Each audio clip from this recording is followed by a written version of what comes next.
Welcome. I'm Nandini Tandon. Today I was in conversation with Lisa Conte, and you're watching TiEcon Live.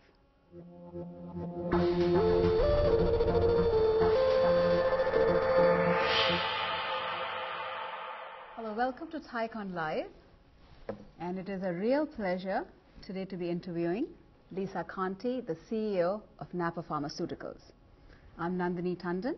I'm the chair of Thai Life Sciences Global, and what a pleasure to have a distinguished speaker, not only somebody who's bright, charming, beautiful, but somebody who has been interfacing in the global community in the life sciences, working with India, taking the company public on AIMS. So we would love to hear your involvement first with India, and then how you took your company public on AIMS. Great. Well, first of all, thank you so much. The invitation came from you, so it is an honor and a pleasure to be here and to know you for so long, Nandini. India is an amazing gift that came my way about 3 years ago. I had this vision for this global pharmaceutical company, and since there was no pathway to follow to bring new drugs, we do new novel proprietary drug development, but we wanted every population to have equal opportunity to access those drugs once they were approved. And there was no model to follow. So we tried a couple of different pathways that just weren't working. We tried some public-private partnerships, but nonprofit entities were not well organized for drug discovery, development, regulatory approvals.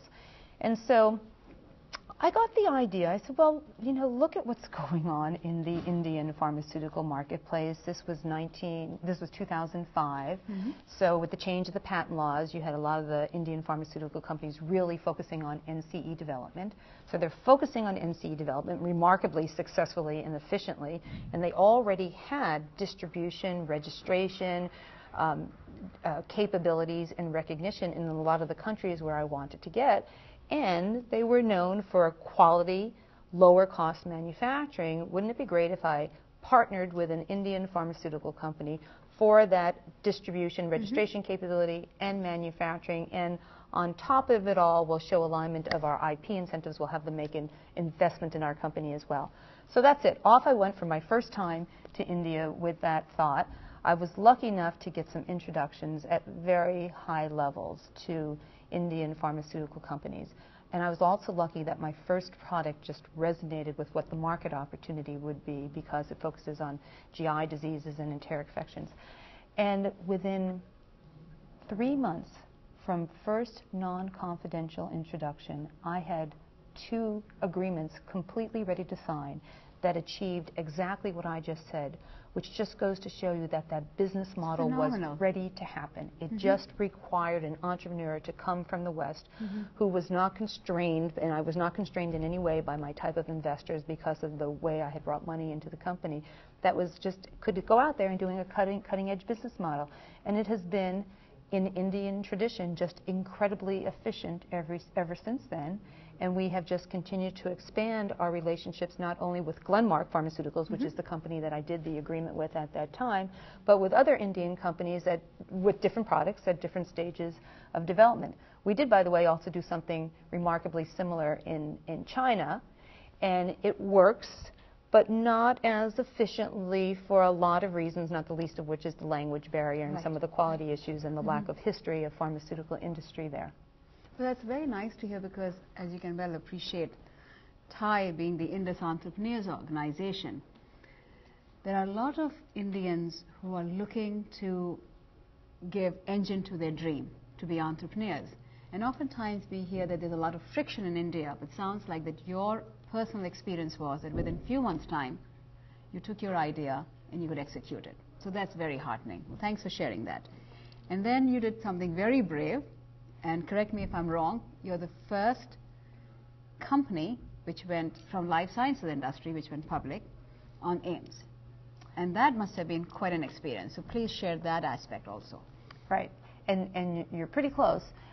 We're the first U.S. company not life science, U.S. company that went public, and we didn't go public on AIM. We went public on the London Stock Exchange. But you're exactly right that we are in the same category as AIM companies because of a market cap that initially is going to be under $500 million, which is typically what you see on AIM, and the type of institutions and investors that come into AIM companies would come into NAPO, even though we're on a full list. And which year was this? July of 2006. Excellent. And the reason why we did it also is going to come full circle, partly back to India.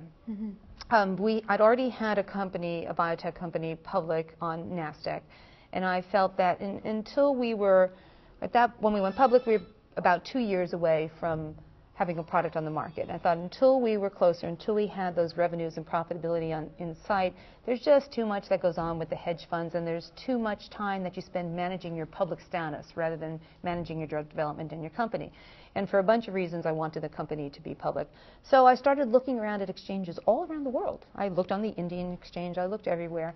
And because of AIM, I was attracted to the UK because it brought institutions in that were long-term investors, that were patient, that could focus on a company that was going to have the market cap that we would when we went public. But additionally, as opposed to the US, Europe just had, and in particular the UK, a tradition of understanding the value, understanding the culture, understanding business as it is done in India. So we got greater value for the validating relationships that we have with corporations in India than I felt we would have gotten in the United States. So we did it. And that's actually a great insight. You're absolutely right, because there is an existing relationship between India and UK, and then you leveraged that. Absolutely, absolutely.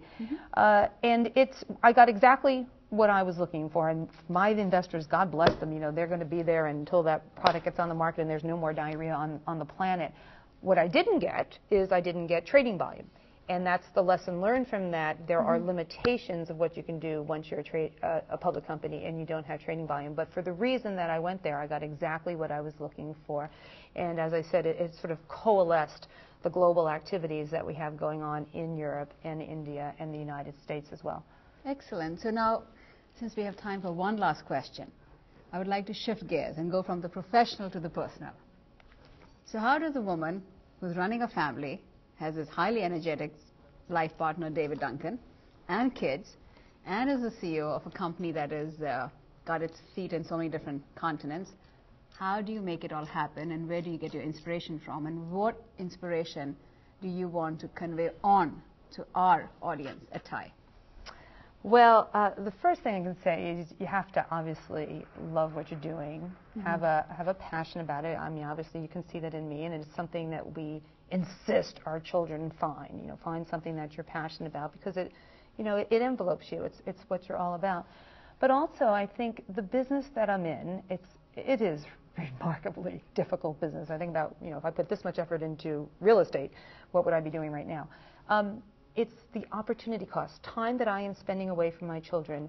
What am I doing that is an example that hopefully can inspire or at least justify to my family and my community around me what sometimes they have to live with, and the limitations of my availability or the limitations on, you know, my mental psyche. Sometimes I go crazy. We all do. And then the other thing is, running a global business allows me to do this. And because I can work all night long in India and the UK, and then I can take my kids to school, and I can do a little activity afterwards. And you do get exhausted, but it's not forever, you know, and the kids are not going to be little forever, and you don't have an opportunity like this to run a business forever. And I think the energy comes from really believing in what you're doing. And that has to carry you through those really difficult times, that at the end of the day, we're going to save lives. We're going to save lives in a way that nobody else can. Nobody else will address these diseases. Well, you're definitely an inspiration, not only to the men and women entrepreneurs, but also those people who are trying to balance their lives with the multifaceted tasks, challenges, risks, and rewards we face today. Thank you very much for your time, Lisa, for being our distinguished speaker today and for making time for TiEcon Live. And for more wonderful episodes, please watch mytiecon.org. Thank you. Thank you.